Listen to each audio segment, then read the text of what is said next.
नमस्कार। अगर आप मुझे जानते हैं तो मैं हूं अशोक पांडे। इसके पहले कुछ वीडियोस में हमने बात की, श्रृंखला में हमने बात की सीरीज में, कि आखिर वकील कैसे बनते हैं, एक अच्छा वकील कैसे बनते हैं, क्या होता है एलएलबी, क्या होता है बीएलएलबी, कैसे इसमें एडमिशन लिया जाता है, और क्लैट के बारे में हमने जानकारी ली। अब इस वीडियो में अगर हम बात करें कि स्टेट बार काउंसिल में रजिस्ट्रेशन कैसे होता है, तो इस प्रक्रिया को जरा समझते हैं। वकील बनने के लिए और वकील बनने के बाद ये जरूरी होता है कि अगर आप कोर्ट में प्रैक्टिस करना चाहते हैं, वकालत के प्रोफेशन में आगे बढ़ना चाहते हैं, तो आपको स्टेट बार काउंसिल में रजिस्ट्रेशन करना होगा। स्टेट बार काउंसिल एक तरीके का ऑर्गेनाइजेशन है। आप ऐसा समझें कि एक तरीके का ऑर्गेनाइजेशन है जो कि पूरे राज्य में काम करता है। ये किनके लिए होता है? स्टेट बार काउंसिल वकीलों का एक ऑर्गेनाइजेशन है और वहां पर आपका रजिस्ट्रेशन करना आवश्यक हो जाता है। कब? जब आप अपने को एनरोल करते हैं स्टेट बार काउंसिल रजिस्ट्रेशन में, और ये तब होता है जब आप एलएलबी की या बीएलएलबी की परीक्षा को पास करके आए हो।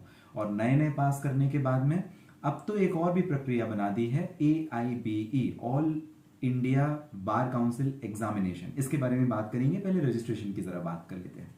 तो रजिस्ट्रेशन के लिए अगर आपने एलएलबी किया है या बीएलएलबी किया है, तो वहां पर आपको 10th 12th क्लास की मार्कशीट प्लस आपके 9-10 सेमेस्टर की जो मास्टर मार्कशीट है, या एलएलबी किया है तो 6 सेमेस्टर की पूरी मार्कशीट है, डिग्री, वो आपको डिपॉजिट करनी पड़ती है, जमा करनी पड़ती है। ओरिजिनल नहीं, जेरोक्स कॉपी यानी फोटो कॉपी, उसे अटैच करवा के इसके साथ में एक फॉर्म होता है, उस फॉर्म को भरना पड़ता है। एक प्रिस्क्राइब्ड फीस होती है 10,000 की, 12,000 की, अलग अलग राज्यों में अलग अलग है।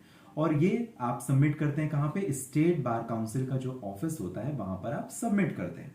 सबमिट करने के बाद में जो भी रजिस्ट्रेशन फीस है वो सब आप जमा कर देते हैं।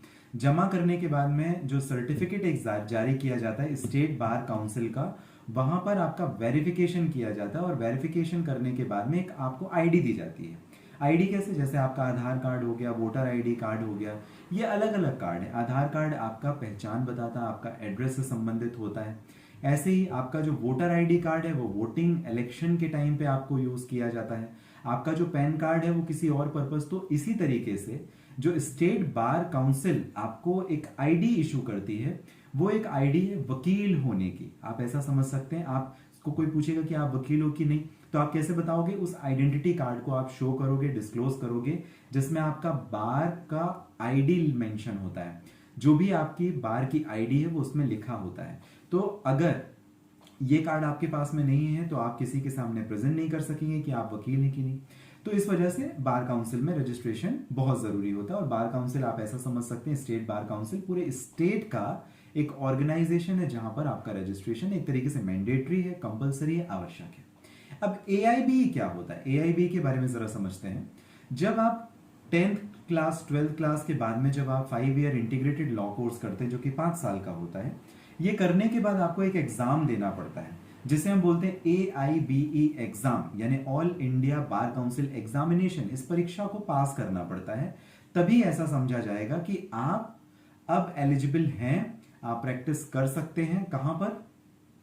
आप कोर्ट में प्रैक्टिस कर सकते हैं। आप किसी और कंपनी में जाएं उसके लिए इसकी एलिजिबिलिटी नहीं है, लेकिन अगर आपको कोर्ट में प्रैक्टिस करनी है, चाहे आप हाई कोर्ट में कर रहे हो या डिस्ट्रिक्ट कोर्ट में कर रहे हो या किसी भी ट्रिब्यूनल में कर रहे हो, तो वहां पर आपके लिए जरूरी हो जाता है कि आपका एनरोलमेंट सर्टिफिकेट जो भेजा गया स्टेट बार काउंसिल के बाद, और उसके बाद आपको AIBE का एग्जाम भी क्लियर करना है। All India bar council examination all over India में हर 6 महीने में की जाती है। ये इस एग्जाम को आपको क्लियर करना पड़ेगा। ये काफी महत्वपूर्ण है। बहुत पहले नहीं था, 2011-12 के बाद में ऐसी प्रक्रिया लेकर के आई गई। इसके पीछे कारण क्या था? कई सारे वकील ऐसे आ रहे थे और फ्रीक्वेंसी इतनी ज्यादा वकीलों की बढ़ गई कि जो बार काउंसिल ऑफ इंडिया है उसने सोचा कि भाई थोड़ा एक रिस्ट्रेन लगाना पड़ेगा। ऐसे में तो काफी सारे एडवोकेट आ जाएंगे और जो लॉ का स्टैंडर्ड होना चाहिए, स्टेटस होना चाहिए प्रैक्टिसिंग एडवोकेट्स का, वो मेंटेन नहीं हो पा रहा था। इस वजह से उन्होंने एक एग्जाम का सेटअप ले आया कि आप 5 साल, सॉरी माफ कीजिएगा, आपने बीएलएलबी की पढ़ाई की 5 साल, उसके बावजूद आपको ये AIBE क्लियर करना पड़ेगा। आपने 3 साल पढ़ाई की, LLB किया, उसके बाद भी आपको एग्जाम क्लियर करना पड़ेगा। आप 5 साल या 3 साल का कोर्स करने के बाद में मास्टर्स यानी LLM करें, उसके बावजूद आपको ये एग्जाम जो AIBE का है वो क्लियर करना पड़ेगा। अब इसके लिए क्या तरीका है? हर 6 महीने में परीक्षा होती है फिलहाल। तो इस परीक्षा के लिए आपको ऑल इंडिया बार एग्जाम का फॉर्म भरा जाता है। उस फॉर्म को ऑल इंडिया बार एग्जाम में फिलअप करने के बाद उसकी कुछ प्रोसेसिंग फीस होती है, प्रैक्टिस फीस होती है, वो सबमिट करने के बाद में आप उस एग्जाम को देंगे। उस एग्जाम का रिजल्ट आता है। जब आप पास हो जाते हैं तो आपको एक सर्टिफिकेट आता है। ये कौन देता है? AIB आपको सर्टिफिकेट देता है। ऑल इंडिया एग्जामिनेशन क्लियर करने के बाद में बार काउंसिल ऑफ इंडिया आपको ये सर्टिफिकेट देती है, जिस सर्टिफिकेट को आप अटेस्ट करेंगे अपने ऑफिस में, अफिक्स करेंगे अपने ऑफिस में जहां से आप प्रैक्टिस ऑपरेट कर रहे हैं। तो ये काफी महत्वपूर्ण हो जाता है, नया प्रावधान है। तो ये काफी महत्वपूर्ण बात है। और इसके साथ साथ अगर हम जानना चाहें कि भाई वकील बनने की क्या योग्यताएं होती हैं, क्या क्या क्वालिफिकेशंस की जरूरत पड़ेगी, एक अच्छा वकील कैसे बना जाता है, और साथ ही साथ 10 मोस्ट एक्सपेंसिव लॉयर्स कौन हैं भारत में, उनके बारे में हम जरा बात करेंगे। और वकील बनने के कौन से बहुत महत्वपूर्ण फायदे उसके बारे में बात करेंगे। अगला वीडियो बिल्कुल भी मिस मत कीजिएगा, इन्हीं सारे मुद्दों पर हम करेंगे बात। आपने शुरुआत की थी अशोक पांडे के साथ। मिलेंगे अगले वीडियो में, तब तक के लिए स्वस्थ और सुरक्षित रहे, रखें अपना ध्यान।